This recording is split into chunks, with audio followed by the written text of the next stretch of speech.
Chapter 11. The Doctor Takes a Hand. The days went by happily for the Boxcar children. They found more treasures in the dump, and Henry worked every day for Dr. Moore. One noon, Henry came home with some new stockings for Benny. Benny was very happy about them and made everyone admire them. And when Jessie looked at the new stockings, she had a happy thought. She carefully washed Benny's old stockings and hung them up to dry. That afternoon, she and Violet sat down with the work bag between them to make a bear for Benny. "You must make a tail, too, Jessie," begged Benny, watching her put on the arms and legs and head. "Bears don't have tails," said Jessie. "Your old bear didn't have a tail." "But this bear must have a tail," replied Benny, knowing that Jessie would put on two tails if he asked her to. "What kind of tail?" asked Jessie at last. "Long and thin," said Benny happily, "so I can pull it." "Benny!" cried Jessie, laughing. But she made the tail long and thin, just as Benny had ordered. "What's his name, Jessie?" asked Benny, when at last the bear was handed over to him. "I haven't thought about a name," replied Jessie. "Why don't you think up a nice name for him?" "Well, you made him out of my old stockings. Let's call him Stockings." "All right, Stockings it is," agreed Jessie, trying not to laugh. And from that day on, the bear's name was Stockings as long as he lived, and he lived to be a very old bear indeed. One afternoon, Jessie saw how long Benny's hair was getting, and she cut it with Violet's scissors. Benny stood quietly while she did it. But while his sisters were getting supper, he said to himself, "Jessie cut my hair.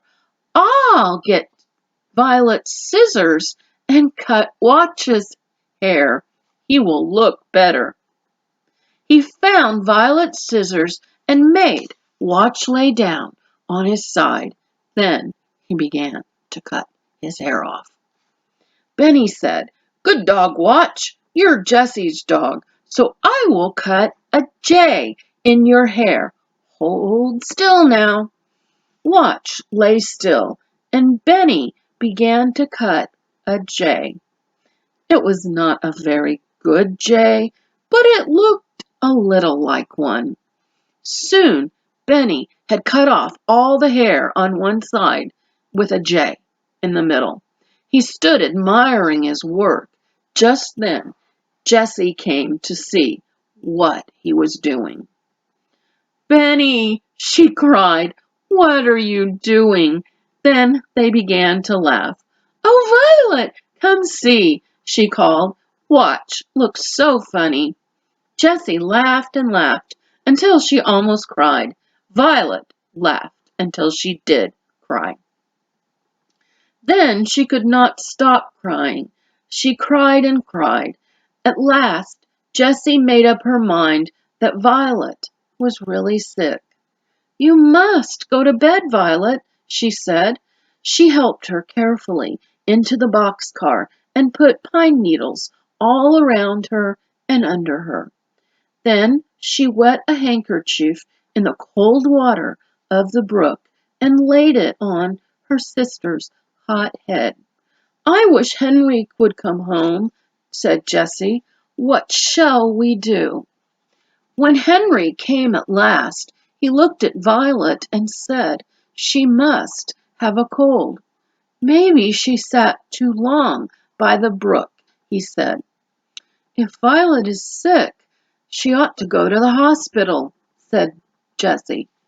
"Yes, I know that," said Henry, "and we don't want her to go to the hospital if we can help it." We would have to tell her name. Yes, said Jessie, then grandfather would find us. The two other children sat up with Violet. They put cold water on her head, but after dark, Violet shook all over, and Jessie was frightened. He covered Violet all over with pine needles, but she still shook. They could not get her warm. I'm going to get Dr. Moore, said Henry. I'm afraid Violet is very sick. Then Henry started to run. He ran even faster than he had the day of the race. Down the hill and to the town he ran until he came to Dr. Moore's house. Please come, he cried. Violet is very sick. The doctor said, come and get into my car. He did not ask Henry which way to go, but the car went right up the right road. When they came to the woods, he said to Henry, stay here in the car. He ran alone up the hill to the boxcar. It seemed like magic that he knew where to go. When Dr. Moore came back, he was carrying Violet in his arms. Jessie and Benny and Watch came too. They all got in the car. Are we going to the hospital? Asked Henry. No, said Dr. Moore. I'm taking her to my house. When they stopped at last, Dr. Moore carried Violet into the house and said to his mother, Violet is very sick. We must put her to bed. Mrs. Moore hurried around, opening beds and bringing pillows, and Mary came from the kitchen with hot water bottles. After a while, Violet began to get warm. Then Mrs. Moore came to get the other children. You must stay here all night, she said. She gave Henry and Benny a big bed, and Jessie slept in a little one. But Violet was so sick that the doctor did not want to go to bed all night. He would not leave her. He sat by her side until 10 o'clock in the morning. Before 10 o'clock, a man came to see the doctor. Mary told him he could wait, so he sat down in the living room. Soon Benny came in. Where is the doctor? Asked the man crossly.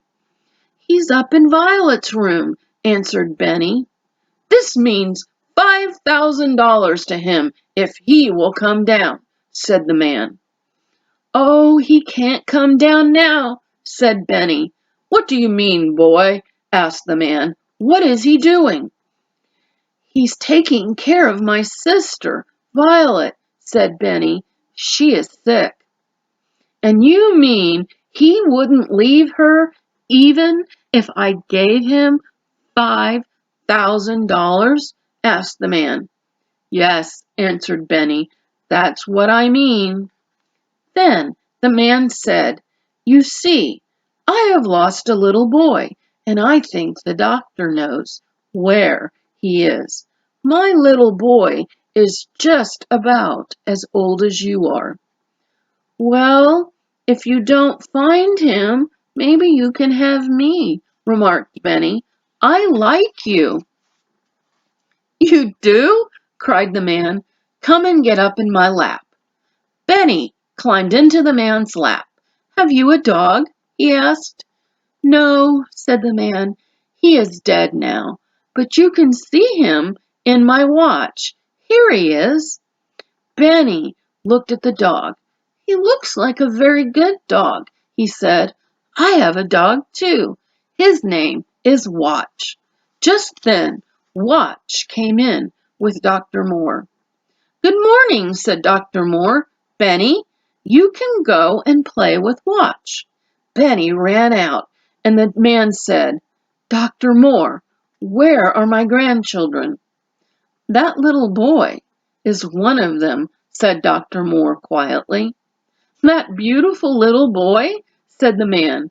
Yes, said Dr. Moore. They are all good children, but they are afraid of you. They are afraid you will find them." "How do you know that?" asked the man. "They have changed their name," said the doctor. He looked at the man in a queer way. "The big boy changed his name on field day. You saw him then." "I saw him? What did he change his name to?" asked the man. "Henry James," said the doctor. "The running boy?" cried the man. "The boy who won the free-for-all? I liked that boy. So I am his grandfather.